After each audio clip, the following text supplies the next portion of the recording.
Hello, everybody. I'm pleased to speak here, and well, I'm speaking as an academic, and you see obviously what academics have to say fall under Chatham House rule, which is green, which means no Chatham House rule, really.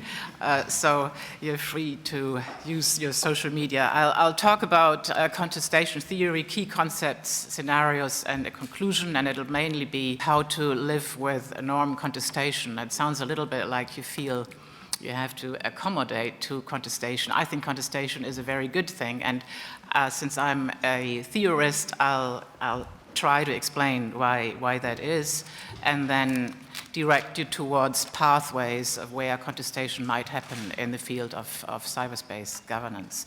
As we know, norms don't travel well. Normative meanings are generated locally, and as soon as norms are moved across borders of order, be they cultural, political, economic, epistemic, or otherwise, then there is an absence of knowledge about what a norm might mean. I mean, for me, for example, when I came here, I knew Chatham House rules, but I didn't know Chatham House rules plus, so I had to be informed.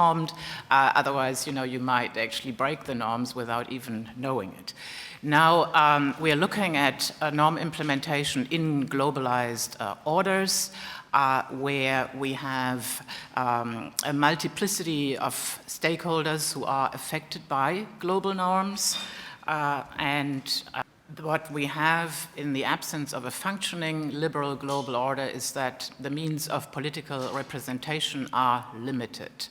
So that's a problem, and when we need to take account of affected stakeholders' voices, then in most cases these are either mediated or neglected or even unheard. And that puts us globally in a situation where normative legitimacy is unstable. And of course that matters for cyberspace governance, because then we risk norm rejection and even resistance.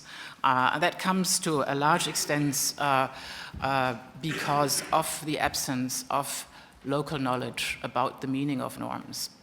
Now, we need to kind of shift the perspective from the assumption that we do have a functioning liberal order with widely accepted norms, and instead we are looking at emerging orders. And of course, cyberspace governance is an important part of that emerging order. We have a lot of norms in the sort of pre-stage where they are in the process of being formed. So we need to take into account that the order is contested, that we have in the light of the fading credibility of the global liberal order, and we need to rethink the belief in the universal meaning of norms that are set at the macro scale of that order. And that, of course, brings us towards the mesoscale and towards places where negotiation takes place.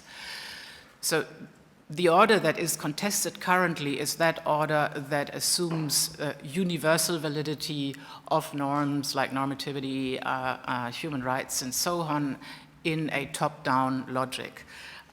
Instead, therefore, and that's what I'm trying to do with contestation theory, is to come up with a bottom-up logic where we look at norm generation through interaction by affected stakeholders, and then be able to understand emerging orders that propose a stability that might be more sort of might achieve a level of normative legitimacy that is more widely shared around the world.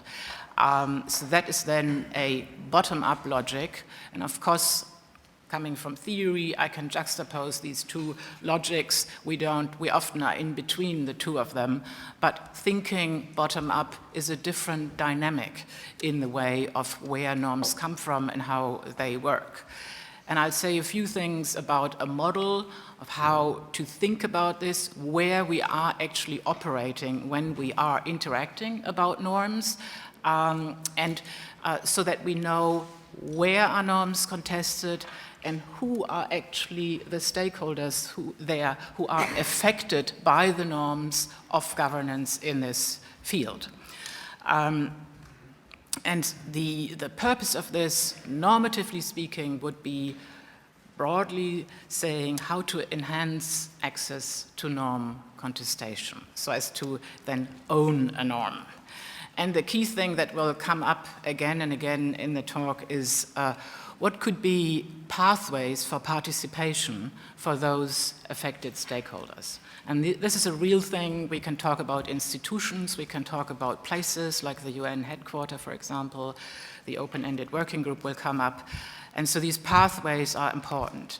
Now, I take this from the last meeting of the open-ended working group, the intersessional multi-stakeholder meeting that seemed quite promising. For me, I'm not a cyberspace specialist. I mainly talk about climate justice.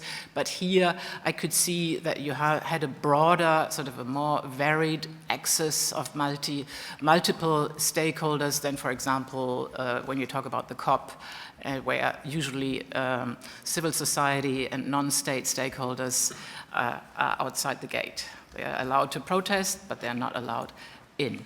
So this brings us to the space that matters most. That's interaction at what I call the mesoscale, and I lead you to that in the model in a moment, where proactive contestation, that means stakeholders who are actually enabled to engage in the process of constructing and interpreting norms rather than just receiving and implementing norms. So that's what I call proactive contestation is possible, and in this process, interactive norm generation takes place.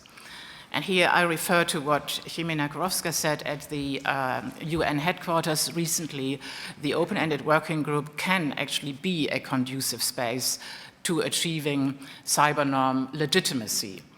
And because it provides equal access to norm contestation to all the UN membership, and there is, however, and that's important, the precondition that is contestation needs to be done in good faith. So we need to actually know what are possibilities of access to contestation and what do we mean by being proactive, what do we bring to the table apart from just being affected by the norms that govern us. And as we know, cyberspace governance norms affect everybody around the globe, whether people have IT facilities or not.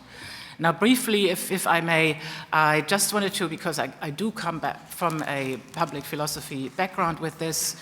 This is the Canadian philosopher James Tully, who basically has a few main assumptions coming from a critical philosophy. He focuses on struggles for recognition by a multiplicity of agents. Of course, the Canadian context is conducive to this. In climate Arctic governance, for example, we can see that Canada is one of the countries that is most familiar with negotiating the norm of sovereignty, for example, reconciliation, issues of First Nations, different types of nations when it comes to Arctic governance. So that's a context that's conducive to think about that. And the shift then is towards the importance of local knowledge, the way how local knowledge formation takes place. And we look at this with regard to the norms in a given order and how that order develops. The principle that is taken from economic governance is the quod omnis tangit principle, which means what touches all must also be approved by all in principle. We do know that it's not obviously possible in global society, but in principle, this helps us to understand why those affected without a say might eventually reject the norms where they don't share the meaning or the interpretation. So the approach is conclusive, inclusive, and the assumption is that all affected stakeholders ought to have access to contest the norms that govern them. That is different from what we hear mostly about in governance programs and what students are often taught in the context of the global liberal order. In this approach, diversity is analytically prior to community. So we are not talking about a given community, but the key thing in world politics, and it has been a key thing for hundreds of years, not just since a few colleagues or a majority of colleagues is beginning to realize that the liberal order does not work. Because through processes of colonization and so on, the United Nations system has always been exclusive to a certain extent and always been a kind of a Northwestern model. So secondly, the order of a community is contested through practice, and that's how we can understand how orders work together, how orders stabilize through practice, and with that, the normative legitimacy of the type of order is growing. I will briefly, I've been asked to talk about the background of norms research is a field that's already been developed for about 2 decades, and researchers focus on different definitions of norms and logics, and accordingly on different types of stakeholders. And this leads us in a moment straight into where cyberspace governance is located.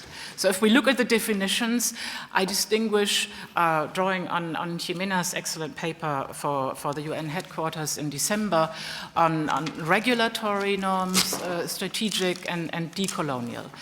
And so if you look at the regulatory norms, these regulatory norms work in a quasi-constitutional order. It's that liberal order that is so, has come to represent the United Nations system, where the main places where we interact are international, or where states interact, are international organizations. Now, the strategic definition of norms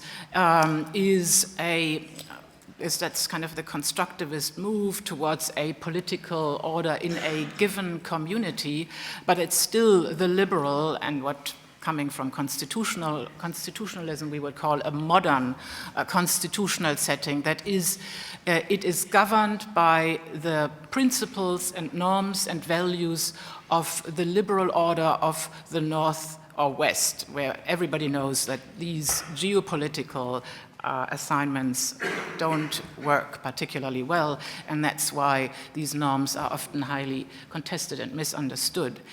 And the decolonial, the last one, and I think I picked up that term from Antje Wiener as well. The decolonial looks at knowledge-based orders in communities of practice, and that's very much reflecting a movement in practice theory and knowledge formation and worlding sort of based on emerging orders that starts from local sites of contestation. It's a relatively broad trend in international relations theory, and I will flesh this out for you in the next slide. Let me just before distinguish the logics again. In the regulatory, we assume that certain norms, like especially in international law, work in a top-down fashion. The strategic is very similar, and I refer to the practices that involves in a moment, whereas the decolonial tries to focus on bottom-up. Of course, that's a huge task because you always have the field doesn't look as neatly organized as when you have states represent stakeholders. But we know that in the current global order, we just can't rely on stakeholders being represented in a meaningful way. So if we take this now to the practices and who's actually operating on which sides, then with the regulatory, we are looking at norms as obligations, prohibitions, standards, and procedures, which are set and framed in law and then implemented. And this looks like the principles that we use in IR theory would here be norm setting or international law. The other one is norm diffusion, that also became a term that was became quite dominant. It's kind of a policy term which looks at spreading norms from the center to the periphery, often in a north-south fashion. And I think an example that we all in Europe remember quite well is European enlargement, spreading norms from the west to the east on the basis of the Copenhagen criteria.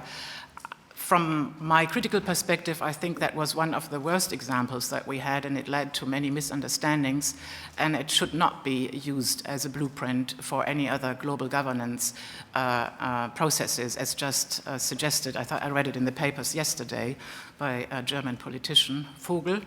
I don't think that's a good idea because it's a unilinear spreading of norms where stakeholders are clearly not involved in generating the meanings or establishing the norms. So this again is international organizations. We work with the traditional instruments of conventions, agreements, council conclusions, declarations, and so on. The strategic is, again, the move into constructivism at sort of the first generation, as it's often called, liberal constructivism, where we include norms as social facts to the politics of international relations that work more with material facts, tanks and so on, power. And this is about the unwritten, robust rules that also influence state behavior. This is then norm implementation through policy and law, norm diffusion through politics, and also norm change from a sociological perspective. It's carried out, and it's very important, the underlying assumption of this constructivist approach is that we are still moving in a liberal, modern, constitutional setting that works. That is an uncontested assumption where states and non-state actors work as norm entrepreneurs and have an interest in implementing the norm. Now, when we move towards the decolonial, then norms are considered not just as facts, but also as values, and it's really important. Values that are coming from the bottom up and which are very localized and which are often carried individually, but we need to get an understanding of what values are. And that's where norm contestation comes in when we move to the knowledge-based orders that take into account different meanings of norms that are knowledge-based and local. So we're looking at local sides of contestation where affected stakeholders interact.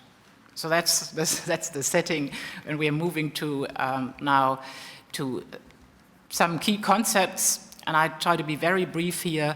I wanted to single out the two dynamics of contestation. It's not just sort of a term that, to my worry, has sort of become very sort of almost like a fad, that contestation turned out to be a good thing, but nobody knew exactly why, because everything is contested, but that's been like that all the time. So we need to know what contestation actually does in order to work with it.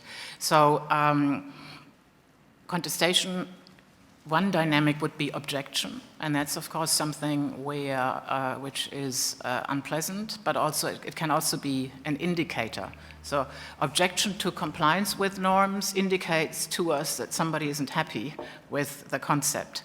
But objection can also mean objection to norm breach or a violation of a norm because somebody brings their values to the table and says, well, we need to see that this norm is no longer violated. So that's reactive contestation, which works as an indicator that something is wrong. So it's an indicator of dissensus. The other form of contestation is critical engagement with a norm. And here, I call that proactive contestation, where somebody is prepared to engage and allowed to engage, to talk about their interpretation of a norm. And the condition here is, or that is a condition for consensus. In the absence of proactive contestation, we will not have the consensus that we need for a norm to be actually followed and widely shared. Now, what are norms? Norms are very broadly speaking soft institutions. I think that's the most general term here. And they have a dual quality, and that's important. They are not just socially constructed from the bottom up, but they also structure behavior when they are robust and in place. So social construction carries knowledge. That's where we come to the knowledge. And important is that these norms regulate behavior as structures, they prescribe behavior, and they also come from the bottom up. Now, key issue for, of course, what's coming up here today is where do norms work? And what do they mean to stakeholders in a given order? Where they generate both prescriptive and value-based indicators. Now, I'll move on here to addressing norms as both social facts and norms as values, as I said before. Even in, I mean, this might sound frightfully academic, but even in academia, we have spent much more time talking about norms as facts, which bracketed the distinct meanings that norms have when they travel across the boundaries of order. And that's where values come in, which are brought in from the bottom up. And that's why we need to look at practices in order to understand what norms can do and what degree of legitimacy we can expect in an order that is not formally set, and that's what world politics is. So the assumption here is that if contestation is a sine qua non for norm acceptance, it follows that only a contested norm can ever become a good norm. So that's the principle that I take out of James Tully's public philosophy. So we have to have some input in order to then own that norm, to quote another EUI graduate, Antje Wiener.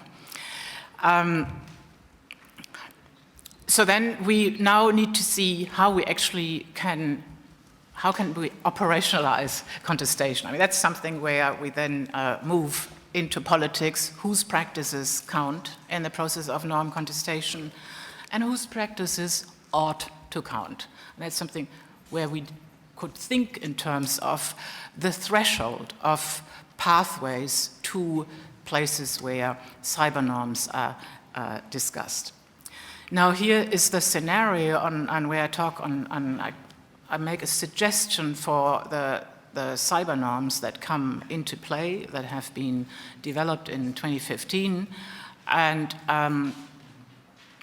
to see where these norms are contested on local sites and how to facilitate stakeholder presentation. So if we zoom in on local sites, and this is just a prelude, what matters is that we have distinct norm types, and I won't bore you with that too long, but different types of norms, different scales in the order where actually negotiations take place, and different stages that can be distinguished either typically in the process of norm contestation. In my theory, there's also more sort of power and validity attached to it, but I spare you that. What we need to ask is, what is the moral reach of a norm? Is it kind of stripped of all kind of ethical moral value, and can we simply take the norm at face value? Or is it like a norm that carries much more sort of moral reach? And I come to examples in a moment. And then we can, from that we can expect, or we can identify certain degrees of contestation that are to be expected. And this is distinguished between how much objection can we expect with reference to a particular type of norm, and how much proactive engagement is required in order to implement a norm. If you think about sovereignty, everybody will agree that sovereignty is somehow a good thing, but how to actually work with it in global politics requires particular regulations and steps and rules about interaction. Now, these are the sides.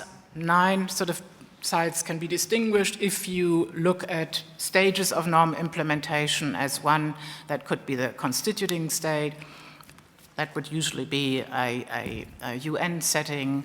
Then you would have a negotiating state. That's where a lot of the cyberspace norm governance negotiations are currently at. And then you have the implementing stage. Oh, I can't, yeah. And if you look at the various scales in global order, of course, you have the macro, the most powerful, down to the micro, the least powerful. And the point here is, without talking about this too much, side 5 is the one where most of what matters to cyberspace governance is currently happening. So the open-ended working group would be pretty much located in side 5. So how does that look like? If you look at the fundamental principles, and I'm almost done. If you look at the fundamental principles that operate in cyberspace governance, then on the macro level, you have clearly, there's a reference to human rights, there's a reference to sovereignty, non-intervention, that always comes up. As I just said, we expect very little reactive contestation on these norms. Everybody will say, sure, fine. But it requires a lot of proactive engagement in order to make them work all the way across the various orders. Now, then of course you have the new norm, the specific cyberspace governance norm, prevent ICT activity contrary to its obligations under international law. Okay, sounds good. That's a norm that really, as it's a driver in cyberspace governance, but we need to know how to actually carve it out. What are the parts of it? What is the meaning? What are the rules, the regulations, and so on? And this is where it's so important to move to the type 2, what I call the organizing principle. That's really the center. That would be our side 5, where we have questioned about the use of territory of the norms, sort of not knowingly use the use of territory for malicious cyber attacks, and so on. A couple of norms that are currently in the process of being fleshed out. They've been noted in the council government, and here you'll see the expected moral reach is usually kind of moderate, and the impact of proactive and reactive contestation is at a balance, which means this is the space where contestation among equals becomes possible. And that's where this side is so important with regard to the question of how to enable access to contestation via pathways here. And then the final group are the micro standards, where we expect with very sort of thin moral standards. So these will mainly be reacted with when people don't understand them, when people feel they have been left out and they cannot accept the norm at face value. Consider the norms the specific norms that I listed here as suggestions. As I said, I'm not expert in cyber governance, but according to my background, this is where, for example, International Code of Conduct for Information Security, that could be a good sort of clear a standard norm where we don't require a lot of further proactive engagement once the code of conduct is set. Okay, I think with that I'm almost done. So that's what we need to do, look at. And it's the question about the pathways. How could we get there? I think that's the challenge, and that's where policy, of course, comes in, and where we draw on the experience of policy. So then, in concluding, pathways to contestation is the focus. Follow the conflict to that, and not the norm. That's what clearly changes from, in a liberal set order, you follow the norm to implement it, because the assumption, the uncontested assumption, is that it's good. If you take the emergent orders perspective, then you follow the conflict to indicate where something is wrong, and then see what can be done about it.